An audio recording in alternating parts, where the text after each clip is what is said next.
Hey guys, it's Ryan, and this week we'll be recapping the reinforcement updates, Infinity Gencon Seminar and the Warcrow Gencon Seminar. I might be a week late, but I won't be $1 short. I'm going to be fairly high level on some of the updates, but I'll be pretty comprehensive too on some of the areas more relevant to my channel and on Warcrow. Later in September and October is when I'll be start doing reviews of the reinforcement profiles for Ariadna, Pano and Nomads. And I'll make lists for reinforcements for the factions I play later, but today is not that. Today I will cover the reinforcement factions, the army updates, but only for Pano, Ariadna and Nomads, then go to the Gencon seminars. With that, if you like the video and the recap, please remember to like and subscribe for more. So let's dive into the reinforcement factions, because there is a lot to talk about. I'll focus on the fluff as presented in the videos and talk briefly about how it has turned out in game. Pano is bringing the Code Capital reinforcements to the game, and the fluff here is fantastic. Basically, it's a military unit essentially made famous for a TV show as extras that was then spun out onto their own show as military propaganda, which is a delightfully Pan-Oceanian. Anyway, this has a distinctly Neo-Terran slant for our reinforcements, which sees bolts returning. We'll get to those later. 2/3 of the guards are turning in, as well as Quinn, Shona, Orcs, the new blockers, who Dossier makes them look like a teenager stole some puffy jackets and gamer gear, Blade Ops, which look like Bald Bolt, and now the new Squallow, who is a dual pistol wielding gunslinger, which was not on my bingo card. I am worried a little about the slant to quality over quantity. A lot of 101 points in our reinforcement lists, but I think Pano will struggle to hit 5 units in the reinforcement group. But honestly, I'm not sure that will matter. We have lots of big guns and enough support to come. Yujing brings the dieback force, which I'm probably saying wrong, and this is their Korean forces. This was pioneered with the Jujanks, and these guys come with some nice looking units such as naval assets and Korean gamers, which is 100% what I think of when I think of Korea. It also draws on a bit of Yujing I really want to see more of, and that it's very much Pan-Asian influences, and I would love to see more of that from Pano and Yujing. Hopefully now that we have Koreans, we can see some more Mongolians, Siberians, Vietnamese and Central Asia. Ariadna next, my backward guys in kilts. Well, we're getting the Equippy Argent, or Team Silver / Silver Team. I don't really know French, but anyway, the Frenchies are back. The space ones, not the European ones. And well, there wasn't much showing in the way of dossiers, but now we have the profiles, they're pretty decent. Apaches are nice and have started this weird trend of warbands with almost 2 wounds and a +1 burst in CC alongside Natural Born Warrior. Mobots got a glow up and are really nice profiles, even if it's still just 1 wound. Other than that, I'm really happy to get paratroopers and visors in my Caledonia. I've heard Hack is a little mixed, but it has lots of highlights with pretty much QK coming back with the Odas, Sikhbans, Dashbanis, Hafsas and Azraels. The new units are the Hak-Islam Patcher, which are very close range oriented heavy infantry called the Burturk, which is a niche I'm glad to see being explored, and finally the Korsan, which is another natural born warrior warband. No +1 burst, but the CC attack -3 and a lot of templates. Not bad, but really nice if you're a QK player. O12 has the Gladius team, and there's a lot of suspect namings going on here, but whisking right past that. But they have a lot of really nice profiles. Nothing WoW, more roadbots, which is WoW. Also a lot of total immunity with the jackboots and the bronzes, with the former acting as the core to the reinforcements. A lot of really nice concept art shown off here as well. Hopefully we'll see a sectorial of them soon enough. They look great, and I'm slowly drawn to O12 more and more. Nomads get the Vipera Pursuit Force, and it's kinda nice to be honest. Some really nice concepts and profiles shown, but actually looking at the profiles, I feel like it's all very nice, but lacking a lot of oomph outside the Mars Spiders and the Reinforcement Lizards.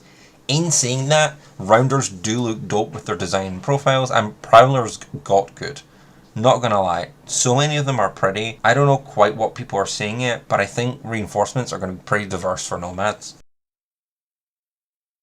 The extra have returned, and returned with their rules of dying to a stiff fucking breeze. Couple of plasma weapons and profiles with a little bloat, but they're not super bad. The designs do look great, and I kinda want the Void operators to paint. Oh yeah, and the Cascuda is back, and honestly I think people are sleeping on it, but I'm also not very sure. Final one of the main factions, and it's Aleph, unless I've forgotten someone like O12 again.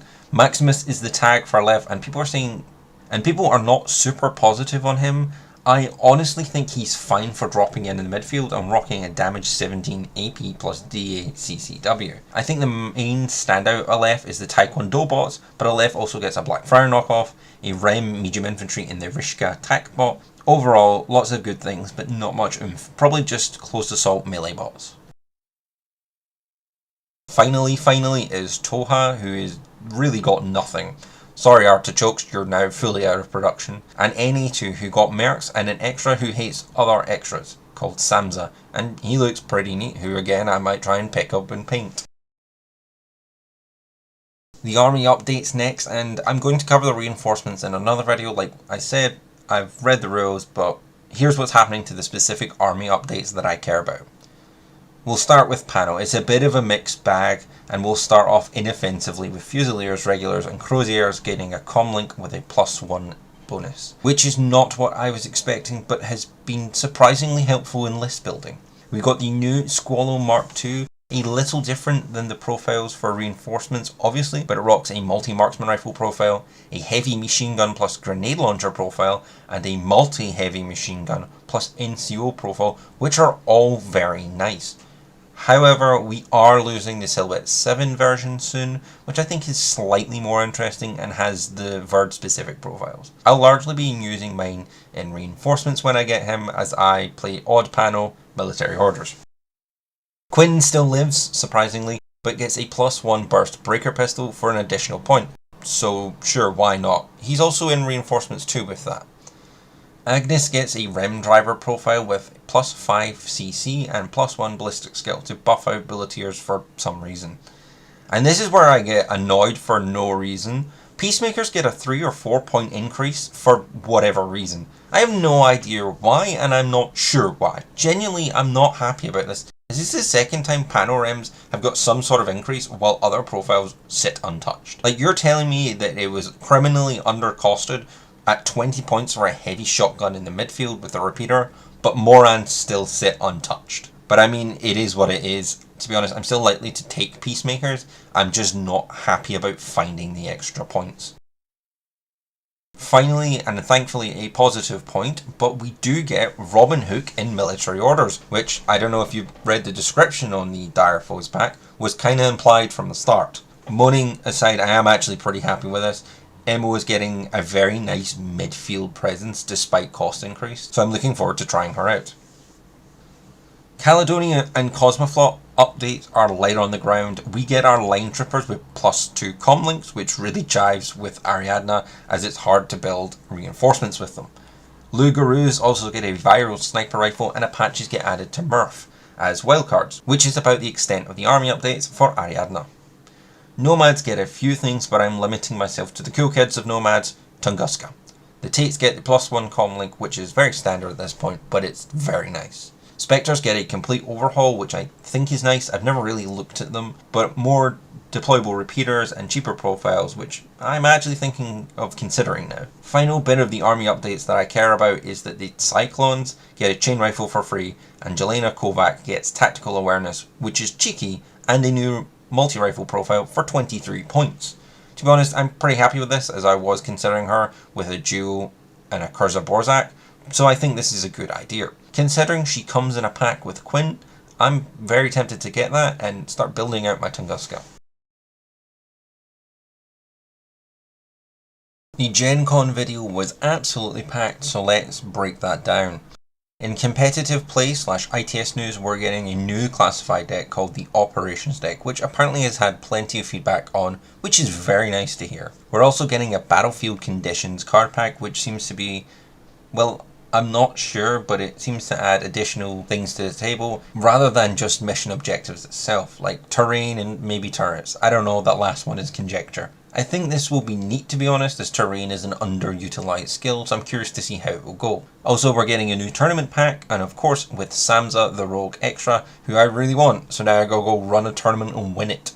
Moving on, there is a new graphic novel called Aftermath that is coming out, and it is a heist thriller that focuses on Uhahu and an Ariadnan Aristea star called Dema Connolly.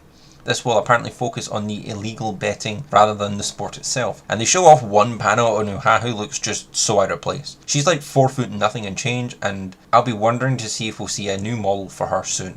But yeah, the new graphic novel and a new HVT model if you get the limited edition. I don't need it, but I do want it. Last thing before models, Rem Racer is coming this year in fall. Right, so first up with Assassin's Baram models, we're getting new Govads and Mayubs with the rifle and the heavy rocket launcher for the Mayubs, and the heavy machine gun and hacker for the Govads. No longer range SWC weapons, but I don't know how popular they are. Sticking with Assassin's Baram, we're getting a new Dire Foes with Yasib versus Thromasius, which is nice to see, but I don't know if this will be a big seller, but maybe we'll get some profile blow-ups. Who knows? Bixie is now getting a general release while Fiddler languishes, which good in my opinion, and Bixie is looking like Defiance Cadian, which is a small complaint if one. I really dig that style of pose enough to go out and buy Defiance Cadian. If I was a Yujing player, I think I would probably prefer this over the limited edition one. Also, Safronza gets a nice resculpt, and I'll probably grab him for my growing Tunguska army. It's a really nice, simple pose. Next up, and apparently a really popular kit according to Corvus Belli, is a resculpted Ikadron and Emetrons, which both look very good and very Combined Army. You know, in that way that Combined Army has clear sectorial design, and then you have bits and bobs of the Combined Army that clearly EI had a hand in creating. The Emetrons do look a bit like scenery, but a paint job fortunately fixes that. God, fuck this profile, but damn, it was about time I got a resculpt. The Overfall Commando is looking pretty good, and the Popniks don't look like awful Nightmare Fuel, just regular Nightmare Fuel. It's a good resculpt, I'm not going to lie. My favourite part of it is the Satan Goat, but the Shark Dude is hilarious. Finally, a year and a half after the profiles drop, we are seeing the Stranic, Mechanic and Electronics. It is a pretty good box that I'll probably eventually pick up because I love the cube wallies, and the Stranic looks good. I was hoping he'd be a bit chunkier with his spacesuit, but it's fine. Same with the Mechanic. Right, reinforcement news. As expected, we've seen Yujing and panel members. Probably next month we'll see the painted models, and then released in October and November. So we got both reinforcement boxes renders and the art one for the Heite, which looks great, so let's look at them. The Blade Ops looks great. I think I prefer the boarding shotgun sculpt, even though I prefer the profile of the SMG. It's a classic panel medium infantry. The women looks a little thin model wise, but I don't think I mind. But speaking of things I do mind that the blocker looks better than I thought he would be. He still looks like a nerd, but he looks like a competent nerd with that pistol, adhesive launcher and flash bombs. Plus the profile looks like he's going to have a regular block in my reinforcements list. Ha! Bolts are back, at least the Spitfire and the boarding shotgun, which is fine, but hey, they look pretty kitted and equipped, which is exactly what I expected from Neoterra. The poses could be better, but they are only like minor nitpicks around gluing them to bases. Although I am looking forward to painting them and some non-Knight Panoceania. Finally is Agnes, and she looks pretty good with her pose. Usually I dock points for pistols out, but she clearly is in the middle of something, so I'll let this one slide. The second last thing is the Dayback Force. Unsurprisingly for Yujing, there is a lot of heavy infantry, and in the box the Huangs are my favourite thing. The light shotgun looks suitably sized in the hands of a heavy infantry, and that CCW pose looks great. I'm tempted to get them for proxying. The Sulsat, I'm not too sure of a hat, but I don't know if it's a big cultural touchstone I'm just not getting. The Sulong does look a bit better, at least in my opinion. The light shotgun looks great and could be my next trend if I already didn't have enough skirmishers. The Shox Marksman rifle looks so much better as well. I really love that crouching aiming pose here. It's really simple and I can't wait to see the actual models. Finally is the Dobeki Trooper, and I really like it. It's very Chainsaw Man, and I'll probably grab this to proxy as a Holoman for my growing Tunguska army. I'm looking at his stats to figure out why he's got so many gubbins all over him, but I guess it must be the hacking nonsense. But I think they work. Finally was the Heite art, which is fine. It just kind of looks like a proper Silhouette 5 heavy infantry. Finally for Gen Con is the announcement of the new on-tabletop Infinity Shattergrounds campaign, which means I'll try and do some stuff with that. It's a 3-week campaign, probably similar to Dargama, and will focus on reinforcements. I'll probably go with Ariadna this time, but I could also play my military orders. I really have no idea, but I'm looking forward to playing more Infinity. With that, the seminar is done, and nothing majorly game changing here, but a lot of renders, which is all very nice to see. So what do we know about the Warcrow game so far, or well, like releases and factions? So the first box is set to be the Northern Tribes versus the Hegemony of Embersig in a 7 versus 7 box that is very similar to Infinity. We'll touch on that again soon. Anyway, who are the Northern Tribes in the HOE? The Northern Tribes are a nation of orcs, who are your standard orcs with the Viking flavour, and Varanks, which are tall blue things that take hunting and seem to be more spiritual than the orcs. They're from the north, so snow is everywhere, and they have a very tribal look to some of them and stick to that theme with geomancy, evokers, and totem magic. So model wise in this initial box, I am a little disappointed by no Varanks, but you get 7 orcs, and that is a strong theme with nice gender diversity. We see 4 ferocious hunters dual-wielding axes with one big dude leading the squad with a big axe, which kind of makes the armor Viking look really work. They're not just savages. They kind of all make me think of the Hulk, but I'm convinced that's just a paint scheme thing. I think I might do mine orange or pale with maybe ginger or blonde hair. I'm not sure, but I do have options. The mage is not my favourite thing in the pack, but it's a solid sculpt. I believe she is called the Evoker. The character's pose could be toned down, but like, he's going hard as the quintessential orc hero. He looks like he's earned the dead animal bits he's wearing. But the real star of this pack for me is the Wise Man, the perfect embodiment of old badass in a profession where most die young. I love the bone, the brutality of the club. Please more of this. The HOE or HRE knockoffs are the most European-esque Age of Discovery faction I've seen, and I'm not gonna lie, I love it. I really hope we see halberds and musketeer men within the faction. We've seen 7 models for this half, and it consists of 4 bucklermen, which are really neat, and I'm always loving black and gold schemes. I really like the Plague Doctor the most. She looks great, and another one I just want to paint. The Frostfire Mage is not my jam, but still a great sculpt. And finally is the character who has the biggest jacket, and that just rocks. He also confirms guns for the setting, so maybe we'll see muskets or something soon enough. We didn't really get much of a look at the rules, besides that dice are basically the Aristea dice, and that strides aren't inches or centimetres, which is a minor pain, but it's probably fine if it's at least consistent. Some are saying it's about half a base size, if not, it scales, but for the demo it seemed to be about 15mm. At Gencon there was a demo, as I've mentioned, and people did grab some pics of unit cards. Remember, this is work in progress, but it looks like more models in a unit, the more dice it can throw in combat, which is really neat. That plus adding a leader and not how that may or may not stack and the differences in objective control means that it could be a really interesting game. So this is like all second-hand information, so a shaker full of salt here. But there will not be AROs in this game like in Infinity, but you can retaliate in melee. This game is also not as lethal as Infinity, with multiple wounds per models.